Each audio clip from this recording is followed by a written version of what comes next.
साल था 2017 का और अंतरिक्ष में धरती के बेहद करीब से एक रहस्यमय चट्टान गुजरी थी।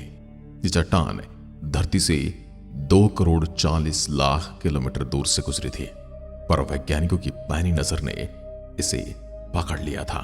इसे वैज्ञानिकों ने एक नाम दिया था। इस चट्टान के अजीबोगरीब आकार के कारण इसके एलियन अंतरिक्षयान होने की अटकलें लगातार लग रही थी। वैज्ञानिक ये निर्णय नहीं ले पा रहे थे कि अंतरिक्ष में घूमता हुआ कोई प्राकृतिक चीज का टुकड़ा है या फिर यह अंतरिक्ष में किसी बाहरी सभ्यता द्वारा भेजा गया कोई अंतरिक्ष यान। अब इस अंतरिक्ष यान के बारे में बेहद खास जानकारी मिली है, जिसे अब चट्टान कहा जाने लगा है। यह सौरमंडल के बाहर से आया था और इसे नाम दिया गया था ओमुआमुआ। यह अजीबोगरीब हरकतें कर रहा था। अब वैज्ञानिक ये समझ रहे थे कि इसका संबंध एलियन से है, और कुछ वैज्ञानिकों ने कहा कि नहीं, यह एलियन से बिल्कुल भी संबंधित नहीं है। अगर यह चट्टान का एक टुकड़ा था तो इसकी रोशनी घटती और बढ़ती कैसे जा रही थी। और साथ ही वैज्ञानिकों ने यह भी नोटिस किया कि जैसे जैसे इसके अंदर से गैसें बाहर आ रही हैं, इसकी स्पीड बढ़ रही है। यानी कि वैज्ञानिकों ने अनुमान लगाया कि कोई चीज इसे दिशा दिखा रही है, कोई चीज इसे ताकत दे रही है, कोई चीज इसकी स्पीड को बढ़ा रही है, जिसे हम मानव निर्मित या किसी दूसरी सभ्यता द्वारा बनाया गया इंजन भी मान सकते हैं। लेकिन बाद में वैज्ञानिकों ने कहा कि यह चट्टान हमारे सौरमंडल के बाहर से आया था। वैज्ञानिकों को पता चला कि इस चट्टान से हाइड्रोजन गैस निकल रही थी जो उसकी स्पीड बढ़ा रही थी। अब इस चट्टान से हाइड्रोजन गैस क्यों निकल रही थी, यह भी वैज्ञानिकों को हैरान कर रहा था। वैज्ञानिकों को इस चट्टान को लेकर हैरानी और भी ज्यादा बढ़ गई जब उन्होंने इसे सूर्य से दूर जाते हुए देखा। यह धूमकेतु तो नहीं था, लेकिन उसी तरह का व्यवहार कर रहा था। क्या था ये, और क्या है इसके होने के मायने? क्या यह हमारी धरती के लिए कोई खतरा है या फिर किसी एलियन सभ्यता द्वारा भेजा गया कोई संदेश? क्या हमारे साइंटिस्ट कभी इसकी सच्चाई का पता लगा पाएंगे? क्या हमारे साइंटिस्ट ओमुआमुआ को कभी पकड़ पाएंगे? 11 जनवरी 2022 को कॉन्डल यूनिवर्सिटी की वेबसाइट पर एक आर्टिकल के पब्लिश होने के बाद सभी के दिमाग में यही सवाल घूम रहा है। 2054 वही साल होगा जब ओमुआमुआ आखिरी बार सोलर सिस्टम की बाउंड्री में रहेगा। उसके बाद यह अनंत ब्रह्मांड में कहीं चला जाएगा। लेकिन अब सवाल ये उठता है कि आखिर वैज्ञानिक ओमुआमुआ के पीछे इतना पागल क्यों रहे हैं? क्या वैज्ञानिक ये मानकर चल रहे हैं कि इस चट्टान में कोई संदेश छिपा हो सकता है? ये करोड़ों किलोमीटर दूर या अरबों किलोमीटर दूर से किसी एलियन सभ्यता का संदेश हो सकता है। तो दोस्तों, ये कहानी शुरू होती है 14 अक्टूबर 2017 को, जब पृथ्वी से 2,40,00,000 किलोमीटर दूर से एक अननोन ऑब्जेक्ट गुजरता है जिसे हम ऑब्जर्व नहीं कर पाते। लेकिन इस घटना के 5 दिन बाद 19 अक्टूबर को हवाई के पैन स्टार टेलीस्कोप से इसे डिस्कवर कर लिया जाता है। अब इसे विशालकाय टेलीस्कोप में 140 करोड़ पिक्सल वाला एक एडवांस डिजिटल कैमरा लगा हुआ है। डिस्कवरी का क्रेडिट दिया जाता है कैनेडियन एस्ट्रोनॉमर रॉबर्ट वेरिक को। इस समय तक ये पृथ्वी से 3,30,00,000 किलोमीटर दूर निकल चुका था, यानी 5 दिन में इसने 90 लाख किलोमीटर की दूरी तय कर ली थी। अब इस ऑब्जेक्ट को मॉनिटर किया गया तो यह लाइट से ज्यादा कुछ नहीं था। पहली बार इसकी मूवमेंट को ट्रैक करके वैज्ञानिकों ने अनुमान लगाया कि करीब 400 मीटर लंबा और 131 मीटर चौड़ा होना चाहिए। लेकिन आखिरकार ये ऑब्जेक्ट था क्या? वैज्ञानिकों का मानना था कि ये कोई एस्ट्रॉइड या कॉमेट है जो धरती के करीब से गुजर रहा है। लेकिन जब पृथ्वी के टेलीस्कोप ने इसे ध्यान से देखा तब पता चला कि न तो ये एस्ट्रॉइड था और न ही कोई कॉमेट्स, न तो ये कोई ऐसी चट्टान थी जो आकाश में यूं ही घूम रही थी, और न ही कहिए धूमकेतु। जब इस चीज का रंग लाल था जैसा कि आउटर सोलर सिस्टम के ऑब्जेक्ट का होता है, और इसकी रोटेशन स्पीड भी एस्ट्रॉइड की तरह थी। अब जिस तरह से ये मूवमेंट कर रहा था, वैज्ञानिक से कॉमेट्स एज्यूम करने लगे।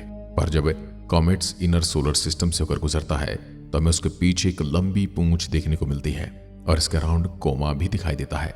लेकिन हमारा अननोन ऑब्जेक्ट ऐसा बिल्कुल नहीं था, तो इसलिए वैज्ञानिकों को इसने एक बार फिर से असमंजस में डाल दिया। ये 2.5 लाख किलोमीटर पर आवर की इनक्रेडिबल स्पीड से सूरज से दूर जा रहा था, जैसे मानो सूरज की ग्रेविटी का इस पर कोई कंट्रोल ही नहीं है। दरअसल ये ऑब्जेक्ट हमारे सोलर सिस्टम का था ही नहीं, बल्कि ये तो कहीं और से आया था। अब सोलर सिस्टम के बाहर से आए इस मेहमान का नाम रख दिया गया ओमुआमुआ, यानी दूर से आया हुआ एक मैसेंजर। जब इसे एस्ट्रॉयड अज्यूम किया गया तो इसका नाम A2017U1 रखा गया और कॉमेट्स अज्यूम करते समय इसका नाम C2017U1 रखा गया। लेकिन इस इंटरस्टेलर ऑब्जेक्ट के लिए वैज्ञानिकों को होल न्यू कैटेगरी लॉन्च करने पड़ी, जिसका नाम रखा गया 1L2017U1। ओमुआमुआ एक इंटरस्टेलर ऑब्जेक्ट तो बन चुका था, पर इस समय तक इसको लेकर कोई खास थ्योरी नहीं दी जा रही थी। साल 2019 में जब दूसरे इंटरस्टेलर ऑब्जेक्ट 2I बोरिसोव को दिखा गया, तब उसकी स्पीड और ट्रेजेक्टरी ऑब्जर्व करने के बाद यह स्पष्ट हो गया कि ओमुआमुआ सिर्फ सोलर सिस्टम के बाहर का ऑब्जेक्ट नहीं है, बल्कि हमारी सोच के भी बाहर का ऑब्जेक्ट है। अब कुछ लोगों ने यह दावा किया कि इसके पीछे रॉकेट की तरह गैस निकलती है। इसका शेप किसी शिगार की तरह था, जो कि नेचुरल ऑब्जेक्ट में बहुत रेयरली देखने को मिलता है। नेचुरल ऑब्जेक्ट लगभग गोल हो जाते हैं। चलो मान लेते हैं कि हमारे सोलर सिस्टम के बाहर से आया था, लेकिन न तो हमारे सोलर सिस्टम में इसकी कोई हिस्ट्री है और न कौन से सोलर सिस्टम से आया है ये हम जानते हैं। इस सवाल का जवाब किसी के पास नहीं है कि कौन से सोलर सिस्टम से आया है और वापस कौन से सोलर सिस्टम में लौटने वाला है। क्या यह है यूं ही एक सोलर सिस्टम से दूसरे सोलर सिस्टम में चक्कर लगाता रहता है, या फिर ये एक भटका हुआ ऑब्जेक्ट है जो अपने सोलर सिस्टम में वापस जा रहा है? ये कैसा दिखता है, इसकी उम्र कितनी है और ये किन चीजों से मिलकर बना है? आज तक कोई टेलीस्कोप इसका पता नहीं लगा पाया। इसका कारण है इसकी इनक्रेडिबल स्पीड, जो इसको और भी ज्यादा मिस्टीरियस बनाती है। अब साल 2019 में हार्वर्ड यूनिवर्सिटी के प्रोफेसर ऑफ साइंस एवीआई लियोब ने दावा किया कि ओमुआमुआ कोई नेचुरल ऑब्जेक्ट है ही नहीं, बल्कि एक एलियन स्पेसक्राफ्ट है। शायद एक लाइट सेल स्पेसक्राफ्ट जो कि रेडिएशन प्रेशर की मदद से आगे की ओर बढ़ता है। वैसे दोस्तों, ये लाइट सेल स्पेसक्राफ्ट नहीं हो सकता, क्योंकि लाइट सेल स्पेसक्राफ्ट को सूरज से आने वाली लाइट के फोटोज से पुश मिलता है, और इसके लिए इसकी विड्थ यानी कि इसकी चौड़ाई 1 मिलीमीटर से ज्यादा नहीं होनी चाहिए थी। पर ये किसी एक्स्ट्रा टेरेस्ट्रियल एलियन सिविलाइजेशन के द्वारा भेजा गया कोई एडवांस स्पेसक्राफ्ट हो सकता है, जो शायद हम इंसानों पर नजर रखने के लिए भेजा गया हो। या फिर यह भी हो सकता है कि ये वॉयेजर 1 और वॉयेजर 2 स्पेसक्राफ्ट की तरह दूसरी एलियन सिविलाइजेशन को अपनी मौजूदगी के बारे में बताने की कोशिश भी हो सकती है। वैसे वॉयेजर 1 और वॉयेजर 2 भी आज से कई लाख साल बाद ऐसे ही सोलर सिस्टम में गुजरने वाले हैं और वहां रहने वाले एलियन को कंफ्यूज करने वाले हैं। पर वहां के एलियन क्या इतने एडवांस होंगे जो इन पर स्टडी कर सकें और हमारे द्वारा भेजे गए संदेश को पकड़ सकें? हो सकता है आगे चलकर इनकी स्पीड भी इनक्रेडिबल और मिस्टीरियस रूप से इतनी ही तेज हो जाए ताकि कोई इन्हें पकड़ ना पाए। दोस्तों, ओमुआमुआ की मिस्ट्री का यहीं पर अंत नहीं होता। साल 2021 में 2 एस्ट्रोफिजिस्ट ने दावा किया कि ओमुआमुआ कोई एलियन स्पेसक्राफ्ट नहीं है, बल्कि एक हाइड्रोजन आइसबर्ग है। दोस्तों, आपने नेबुला के बारे में सुना ही होगा, जो कि विशालकाय गैस क्लाउड होते हैं जिससे सोलर सिस्टम का जन्म होता है। जो सोलर सिस्टम से पहले की स्थिति होती है वही नेबुला कहलाता है।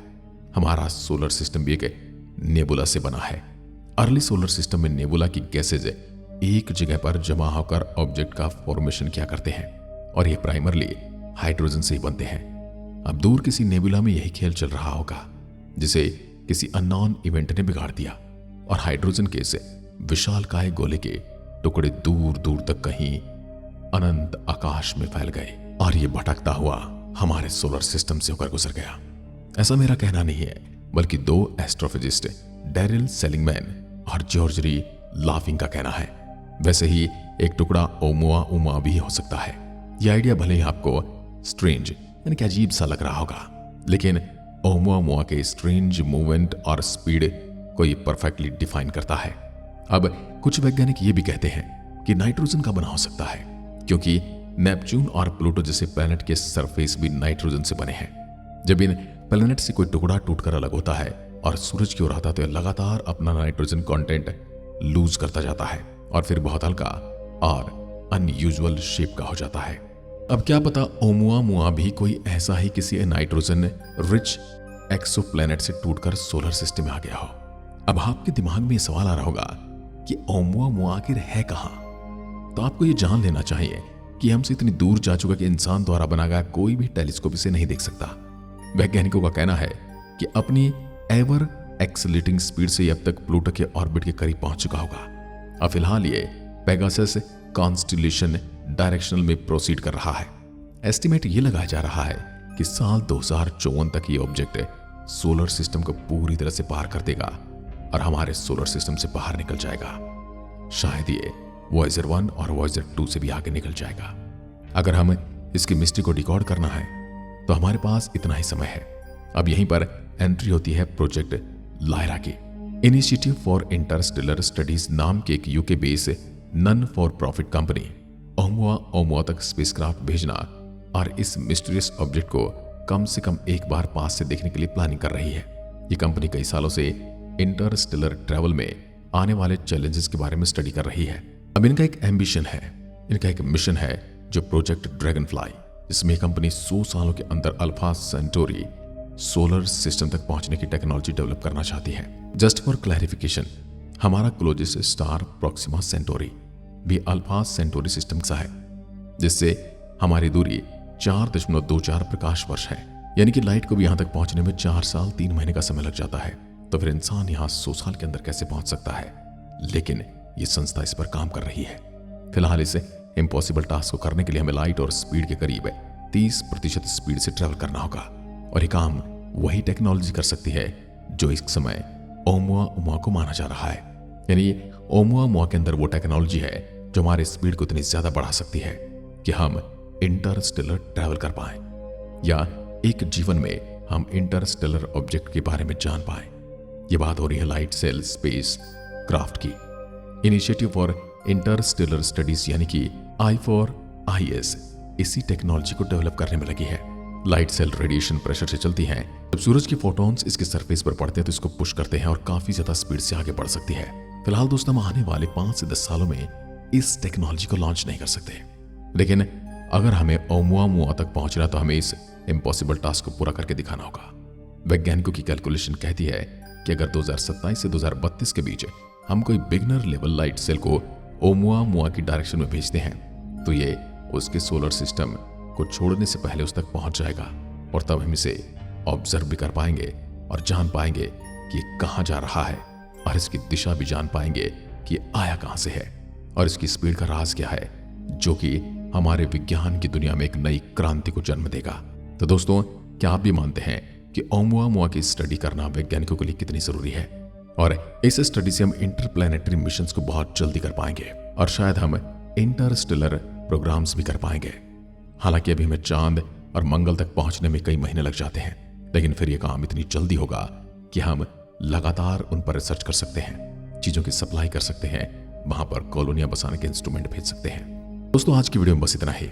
हम कामना करते हैं कि वैज्ञानिक इस ऑब्जेक्ट ओमुआ के बारे में जानने में कामयाब हों और विज्ञान को एक और नई तरक्की दें, एक और नया कदम इस अनंत आकाश में रखकर इंसान की पहचान पूरे ब्रह्मांड तक फैलाएं। धन्यवाद। जय हिंद, जय भारत।